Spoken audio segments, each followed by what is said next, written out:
রবীন্দ্রনাথের রূপনারায়ণের কূলে কবিতাটি কবির শেষ লেখা কাব্যগ্রন্থের অন্তর্গত।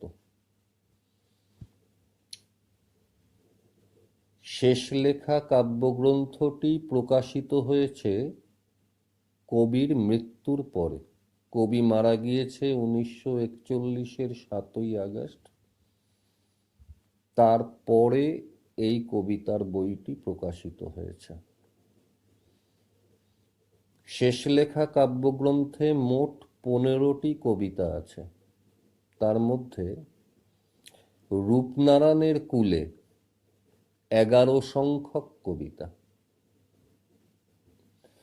এই কবিতাটি কবি লিখেছেন 1941-এর 13ই মে রাত্রিবেলায়। কবিতাটিতে মোট 15টি পংক্তি আছে। তার মধ্যে 11টি পংক্তি তিনি লিখেছিলেন 1941-এর 13ই মে রাত্রিবেলা।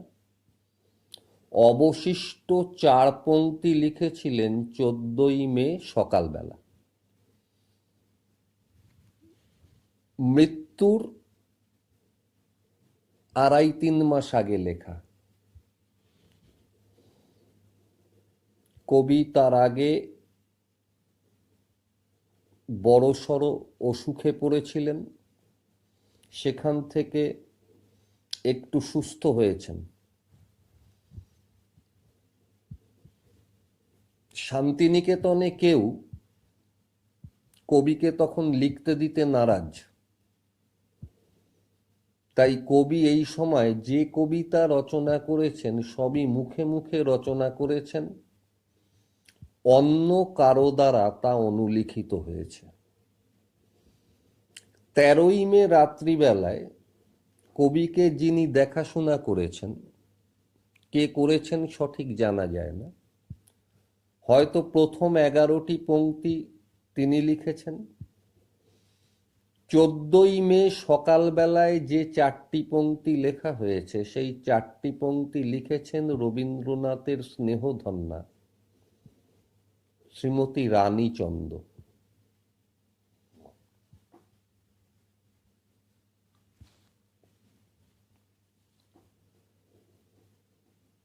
আবার বলছি, রবীন্দ্রনাথ যখন এই কবিতাগুলো লিখেছেন, শেষ লেখা কাব্যগ্রন্থের কবিতাগুলি, তখন একটা বড় অসুখ থেকে তিনি কিছুটা আরোগ্য সুস্থ হয়েছেন। শান্তিনিকেতনের কেউ কবিকে লেখালেখি করতে দিতে নারাজ। তাই এই সময় কবি যা কিছু রচনা করেছেন সব মুখে মুখে রচনা করেছেন, অন্য কারো দ্বারা তা অনুলিখিত হয়েছে। প্রথম 11টি পংক্তি যেটা 1941-এর 13ই মে রাত্রিবেলায় লেখা, সেটি কে লিখেছে জানা যায়নি। কিন্তু অবশিষ্ট 4 পংক্তি যেটি 14ই মে সকালবেলায় লেখা হয়েছে, সেটি লিখেছেন রবীন্দ্রনাথের স্নেহধন্য শ্রীমতী রানীচন্দ্র। শেষ লেখা কাব্যগ্রন্থে 15টি কবিতা আছে। আগেই বলেছি, রূপনারায়ণের কূলে 11 সংখ্যক কবিতা। একটা প্রশ্ন আসে যে এই রূপনারায়ণের কূলে এই কবিতাটির সঙ্গে শেষ লেখা কাব্যগ্রন্থের আর কোন কবিতার ভাবনাগত বিষয়গত মিল রয়েছে? উত্তর হবে, তোমার সৃষ্টির পথ রেখেছ আকীর্ণ করি। তোমার সৃষ্টির পথ রেখেছ আকীর্ণ করি। রূপনারায়ণের কূলে জেগে উঠিলাম, জানিলাম এ জগৎ স্বপ্ন নয়। রূপনারায়ণ চলতি কথা, আসলে নদীটা হচ্ছে রূপনারায়ণ। দ্বারকেশ্বর এবং শিলাই এর মিলিত প্রবাহের নাম হচ্ছে রূপনারায়ণ। চলতি কথায় রূপনারায়ণ। এখন রূপনারায়ণের কূলে জেগে উঠিলাম বলতে কবি কি বুঝিয়েছেন? আমরা দেখব যে রবীন্দ্র কবিতায় নদীর একটা বিরাট ভূমিকা রয়েছে। বিভিন্ন কবিতায় বিভিন্ন নদীর উল্লেখ রয়েছে, বর্ণনা রয়েছে। আসলে নদী প্রবাহটা কিন্তু জীবন প্রবাহেরই অনুরূপ। দেখবে আমরা নদীতে অনেক সাঁতরাই, কষ্ট করি, তারপরে আমাদের তীরে উঠতে হয়। তেমনি জীবন নদীতেও ঝড় আসে, ঝাপটা আসে, আঘাত আসে, বাধা আসে, বিপত্তি আসে। সেই বাধা, বিপত্তি, আঘাত, ঝড়ঝাপটা অতিক্রম করে তবে আমাদের কিন্তু সত্যের তটে আমরা উঠতে পারি। তাই নদীর প্রবাহ জীবন প্রবাহেরই অনুরূপ। সাঁতার না কেটে তীরে ওঠা যায় না, ঠিক তেমনি বাধা, বিপত্তি, ঝড় ঝাপটা সামলে জীবন নদীতে ভাসতে ভাসতে তবেই এক সময় মানুষ কিন্তু সত্যের তটে উঠতে পারে। এখানে রূপনারায়ণ বলতে কবি কি বুঝিয়েছেন? এখানে রূপনারায়ণ কোনো নদী নয়, এখানে রূপনারায়ণ হচ্ছে রূপময় বিশ্ব। রূপময় জগৎটাকেই কবি রূপনারায়ণ বলেছেন। তাহলে রূপনারায়ণ হচ্ছে রূপময় জগৎ। এই পৃথিবীটা সুন্দর পৃথিবী, এই মধুময় পৃথিবী, এই সুন্দর পৃথিবী, যে পৃথিবী ছেড়ে কেউ যেতে চায় না। কবির কথাতেই মরিতে চাহি না আমি এই সুন্দর ভুবনে, মানবের মাঝে আমি বাঁচিবারে চাই। সেই রূপময় জগৎ, রূপময় বিশ্বকেই কবি রূপনারায়ণ বলেছেন। এখন কথা হচ্ছে রূপনারায়ণের কূলে জেগে উঠিলাম। এই জেগে ওঠার তাৎপর্যটা কি? এই জেগে ওঠার তাৎপর্য এক কথায় যদি বলতে হয়, এই পৃথিবীতে কবির আত্মোপলব্ধি হলো। কবি আত্ম আবিষ্কার করলেন, কবির জ্ঞানচক্ষুর উন্মিলন হলো, কবির বোধোদয় হলো। এই যে জ্ঞানচক্ষুর উন্মিলন হলো, কবির বোধোদয় হলো, এই জ্ঞানচক্ষুর উন্মিলন বোধোদয়কেই তিনি বলছেন জেগে উঠিলাম। আমি আগেই বলেছিলাম যে এই কবিতার শেষ চার পংক্তি লিখেছে শ্রীমতী রানীচন্দ্র। সেই রানীচন্দ্রের সঙ্গে কথোপকথনকালে কবি সুন্দর কথা বলেছেন একটা। সেখানে তিনি বলছেন, রাত্রি হচ্ছে অন্ধকার স্বপ্নে জড়িত, একটা মায়াময় পটভূমি, একটা কুহেলিকা।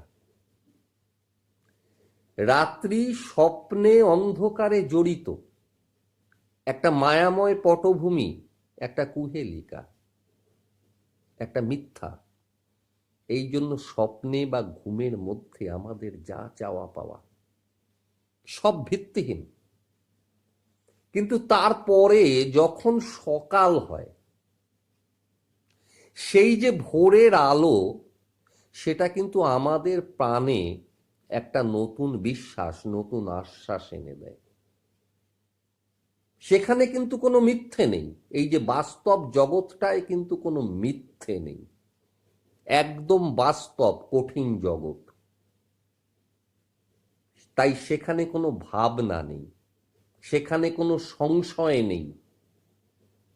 কবি ঘুম থেকে উঠে সেই বাস্তব জগৎটাকে দেখলেন। আবার বলছি, রানীচন্দ্রের সঙ্গে কথোপকথনকালে কবি বলেছেন, রাত্রি তো অন্ধকারে স্বপ্নে জড়িত, একটা মায়াময় পটভূমি, একটা কুহেলিকা, একটা মিথ্যে। তাই রাতে ঘুমের মধ্যে স্বপ্নে আমাদের যা কিছু চাওয়া পাওয়া সবই ভিত্তিহীন। তারপর যখন সকাল হয়, ভোরের আলো আমাদের প্রাণে একটা নতুন আশ্বাস, নতুন বিশ্বাস এনে দেয়। তাই সেখানে কোনো ভাবনা নেই। সেখানে কোনো সংশয় নেই, সেটা একদম সত্য জগৎ, বাস্তব জগৎ। কবি ঘুম থেকে উঠে সেই সত্য জগৎটাকে দেখলেন। অন্তর্নিহিত অর্থটা কি? অন্তর্নিহিত অর্থ হচ্ছে রক্ষণশীলতা, কুসংস্কার, অশিক্ষা, বিভ্রান্তি, জড়ত্বের অন্ধকার থেকে কবি নতুন বোধ, নতুন বিশ্বাস, নতুন প্রত্যয়, নতুন চেতনার জগতে উন্নীত হলেন। আবার বলছি, জেগে উঠিলাম কথার অর্থ, ঘুম থেকে উঠে কবি এই রূপময় জগৎটাকে, বাস্তব জগৎটাকে দেখলেন। অন্তর্নিহিত অর্থ রক্ষণশীলতা, কুসংস্কার, অশিক্ষা, বিভ্রান্তি, জড়ত্বের নিদ্রা থেকে কবি নতুন বোধ, নতুন বিশ্বাস, নতুন প্রত্যয়, নতুন চেতনার জগতে উন্নীত হলেন। অর্থাৎ এতদিনে কবির জ্ঞানচক্ষু উন্মিলিত হলো, এতদিনে কবির বোধোদয় হলো। এই যে তার বোধোদয় হলো, এতদিনে তার জ্ঞানচক্ষুর উন্মিলন হলো এই পৃথিবীর বুকে, সেটাকেই কবি বলছেন রূপনারায়ণের কুলে জেগে উঠিলাম। জানিলাম এ জগৎ স্বপ্ন নয়। কি আশ্চর্য কথা! জানিলাম এ জগৎ স্বপ্ন নয়। শঙ্করাচার্য কি বলে গিয়েছিলেন? ব্রহ্ম সত্য, জগৎ মিথ্যা। আর সেখানে রবীন্দ্রনাথ একদম তার বিপরীত মেরুতে গিয়ে বললেন, এ জগৎ স্বপ্ন নয়, এ জগৎ মিথ্যে নয়। তাহলে এই জগৎটা কি? এ জগৎটা কঠিন বাস্তব, রূঢ় বাস্তব, যেখানে প্রত্যেকটা মানুষকে প্রতি মুহূর্তে বেঁচে থাকার জন্য লড়াই করতে হচ্ছে। ঝড় ঝাপটা সামলে, আঘাত যন্ত্রণাকে উপেক্ষা করে রক্তাক্ত হয়ে মানুষকে এগিয়ে যেতে হচ্ছে। তাহলে যেখানে মানুষ সমস্ত প্রতিকূলতাকে, সমস্ত বাধা বিপত্তিকে অতিক্রম করে এগিয়ে যাচ্ছে বেঁচে থাকার জন্য, সেই জগৎ কোনোদিন মিথ্যে হতে পারে না। একদম শঙ্করাচার্যের কথার বিপরীত মেরুতে দাঁড়িয়ে রবীন্দ্রনাথ বললেন, এ জগৎ স্বপ্ন নয়, এ জগৎ স্বপ্ন রঙিন নয়, এটা কঠিন বাস্তব, রূঢ় বাস্তব। এখানে প্রত্যেকটা মানুষকে প্রতি মুহূর্তে বেঁচে থাকার জন্য লড়াই করতে হচ্ছে। যোগ্যতমের উদ্বর্তন। প্রতি মুহূর্তে ঝড় আসছে, ঝাপটা আসছে, বাধা আসছে, বিপত্তি আসছে। সেই ঝড় ঝাপটা, বাধা, বিপত্তি সব কিছুকে অতিক্রম করতে হচ্ছে। অতিক্রম করতে গিয়ে মানুষ ক্ষতবিক্ষত হচ্ছে, রক্তাক্ত হচ্ছে, তবুও কিন্তু মানুষ এগিয়ে চলেছে। তাই কবি বললেন, জানিলাম এ জগৎ স্বপ্ন নয়। রক্তের অক্ষরে দেখিলাম আপনার রূপ, চিনিলাম আপনারে আঘাতে আঘাতে, বেদনায় বেদনায়। চিনিলাম আপনারে আঘাতে আঘাতে, বেদনায় বেদনায়। নিজেকে চেনা, নিজেকে জানা, আত্মদর্শন, আত্ম অন্বেষা সহজ নয়। নিজেকে চেনা, নিজেকে জানা, এটা খুব সহজ কাজ নয়। নিজেকে চেনা, নিজেকে জানা মানে নিজের মুখোমুখি হওয়া, নিজের সঙ্গে নিজের পরিচয়। আমাদের মন সব সময় চঞ্চল, পরিবর্তনশীল। নিজেকে চেনা মানে কি? সেই চঞ্চল পরিবর্তনশীল মনটাকে পড়তে পারা। এ তো একদিনে সম্ভব নয়, এটা একটা জীবনব্যাপী প্রক্রিয়া। কবিকেও সারা জীবন ধরে জীবন নদে ভাসতে ভাসতে, আঘাতে, যন্ত্রণায়, বাধা বিপত্তিতে, ক্ষতবিক্ষত হয়ে, রক্তাক্ত হয়ে, তবে কবি কিন্তু এই সত্যকে উপলব্ধি করেছেন। আবার বলছি, চিনিলাম আপনারে আঘাতে আঘাতে বেদনায় বেদনায়। নিজেকে চেনা, নিজেকে জানা খুব কঠিন কাজ। নিজেকে চেনা, নিজেকে জানা মানে কি? আত্মদর্শন, আত্ম অন্বেষণ, খুব কঠিন কাজ। নিজেকে চেনা মানে নিজের মুখোমুখি নিজেকে দাঁড় করানো, নিজের সাথে নিজের পরিচয়। খুব কঠিন কাজ এটা, কারণ আমাদের মন সব সময় চঞ্চল, পরিবর্তনশীল। সেই চঞ্চল পরিবর্তনশীল মনকে পড়তে পারা খুব কঠিন কাজ। এটা একদিনে সম্ভব নয়, এটা একটা জীবনব্যাপী প্রক্রিয়া। জীবনটা তো নদী, সেই জীবন নদে ভাসতে ভাসতে প্রতি পদে বাধা পেতে পেতে, আঘাতে আঘাতে, যন্ত্রণায় যন্ত্রণায় জর্জরিত হতে হতে কবি এই সত্যকে উপলব্ধি করেছেন। তবে কবি নিজেকে চিনতে পেরেছেন, নিজেকে জানতে পেরেছেন। বললাম যে অনেক আঘাত পেয়েছেন, অনেক যন্ত্রণা পেয়েছেন। জীবন নদীতে ভাসতে ভাসতে বাধা বিপত্তি কবি জীবনে কম আসেনি। একটু যদি দেখি কবির পারিবারিক জীবনের দিকে, কবির ব্যক্তিগত জীবনের দিকে তাকাই, তাহলে দেখব একের পর এক মৃত্যু শোক তার জীবনে এসেছে। বাবাকে হারিয়েছেন, মাকে হারিয়েছেন, বৌঠানকে হারিয়েছেন। রবীন্দ্রনাথের কাব্য কবিতা, রবীন্দ্রনাথের লেখনীর জীবন দেবতা আমার মনে হয় এই বৌঠান। সেই বৌঠানকে হারিয়েছেন, যে শোক সহ্য করা রবীন্দ্রনাথের পক্ষে খুব কঠিন ছিল। নিজের স্ত্রীকে হারিয়েছেন, মেয়েকে হারিয়েছেন, অবশেষে ছেলেকে হারিয়েছেন। এক জীবনে 6টা মৃত্যু শোক। কটা মানুষ সহ্য করতে পারে? যদি সাহিত্যিক পরিমণ্ডলের দিকে তাকাই, তাহলে দেখব সাহিত্য জীবনেও কিন্তু রবীন্দ্রনাথ অনেক বিরূপ সমালোচনার শিকার হয়েছেন। একটু যদি দেখো ভালো করে, যদি একটু মনে করার চেষ্টা করো রবীন্দ্রনাথের জীবনটাকে,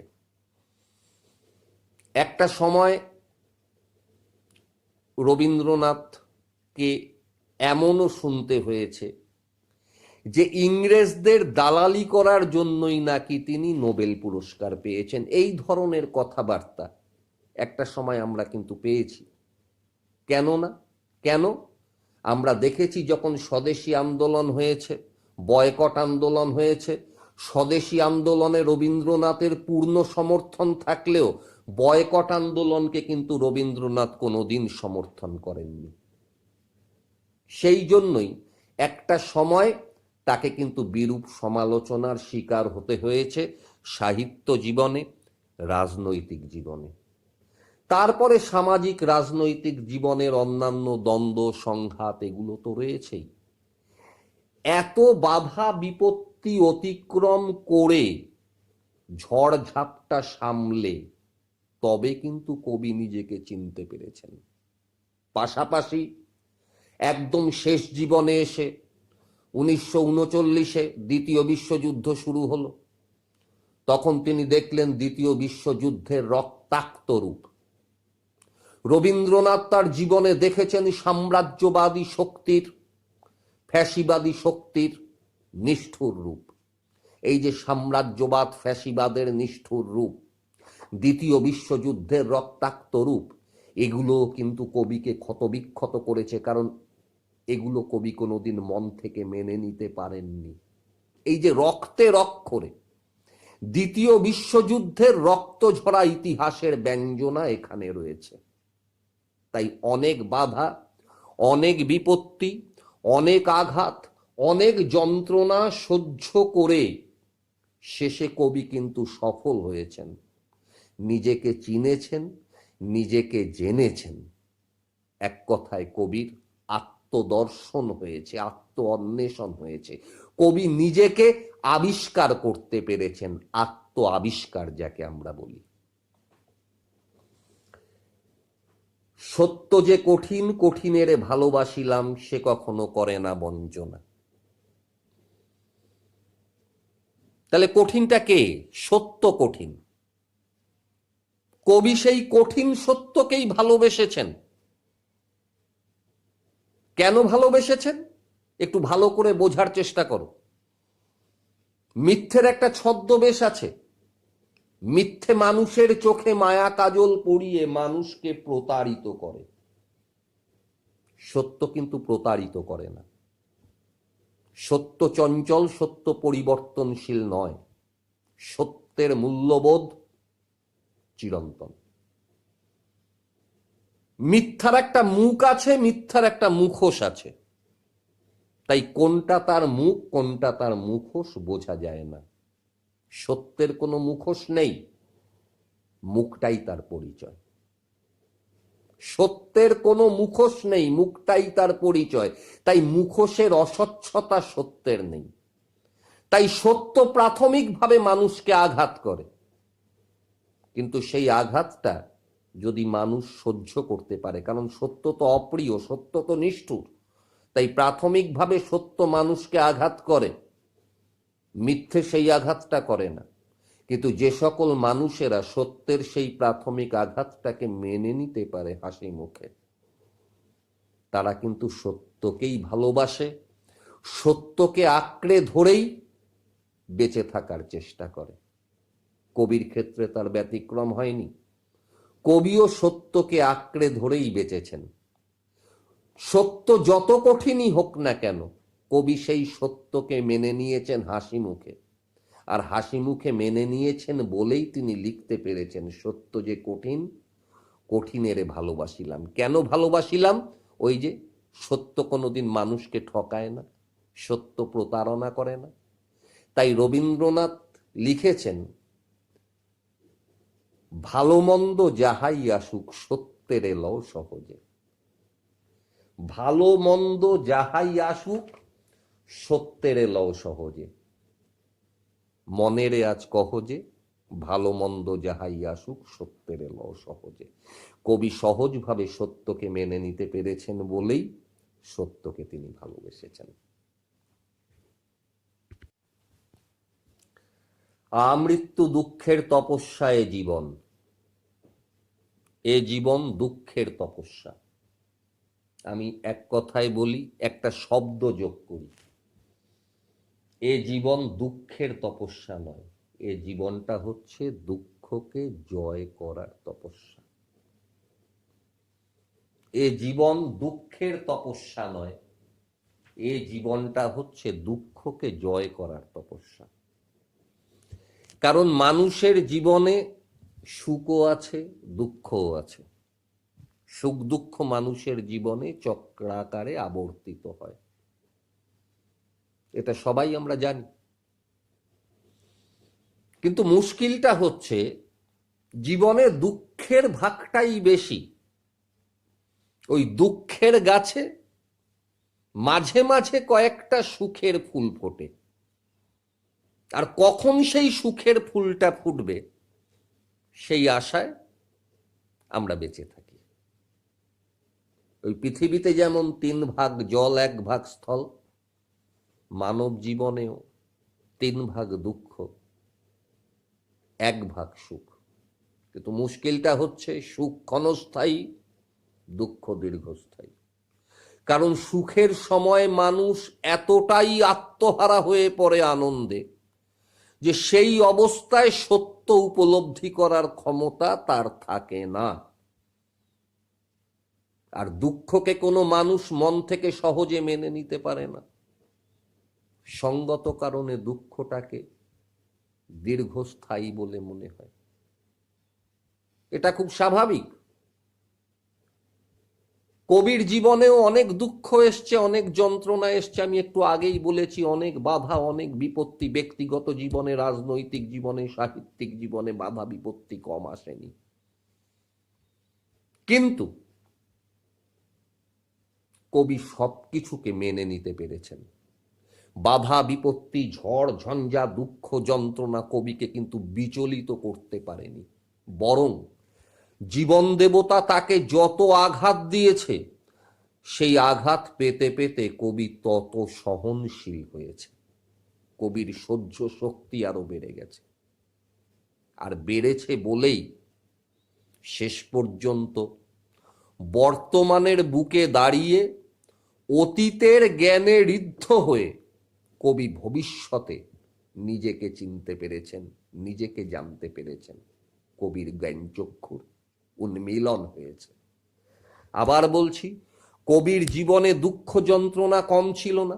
অনেক আঘাত এসছে, অনেক ঝড়ঝাপটা এসছে, অনেক প্রতিকূলতার সম্মুখীন হয়েছেন, কিন্তু কোনো আঘাত কবিকে বিচলিত করতে পারেনি।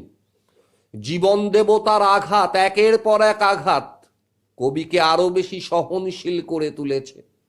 আর করে তুলেছে বলেই শেষ পর্যন্ত কবি বর্তমানের বুকে দাঁড়িয়ে অতীতের জ্ঞানে ঋদ্ধ হয়ে ভবিষ্যতের নিজেকে চিনতে পেরেছেন, জানতে পেরেছেন। কবির জ্ঞান চক্ষুর উন্মিলন হয়েছে। সত্যের দারুণ মূল্য লাভ করিবারে মৃত্যুতে সকল দেনা শোধ করে দিতে। সত্যের দারুণ মূল্য লাভ করিবারে মৃত্যুতে সকল দেনা শোধ করে দিতে। একটা জিনিস বোঝার আছে, সত্যকে একদিনে পাওয়া যায় না, এক মুহূর্তে পাওয়া যায় না। সত্যকে জানতে হলে, সত্যকে পেতে হলে, সত্যকে উপলব্ধি করতে গেলে তার জন্য অনেক অনেক মূল্য দিতে হয়, অনেক মূল্য দিতে হয়, অনেক আঘাত, অনেক বেদনা সহ্য করতে হয়, অনেক যন্ত্রণা, অনেক হতাশার শিকার হতে হয়। তারপরে সেই দুঃখ যন্ত্রণাকে জয় করে হতাশা নিরাশার ঊর্ধ্বে উঠে তবে মানুষ সত্যকে জানতে পারে, সত্যকে বুঝতে পারে। তাই একদিনে এক মুহূর্তে সত্যকে জানা, সত্যকে উপলব্ধি করা সম্ভব নয়। অনেক দুঃখ, অনেক যন্ত্রণা, অনেক ঝড়ঝাপটা অতিক্রম করতে হয়, হতাশা নিরাশার ঊর্ধ্বে উঠতে হয়। তার জন্য দরকার প্রবল ইচ্ছা শক্তি, যেটা কবির ছিল।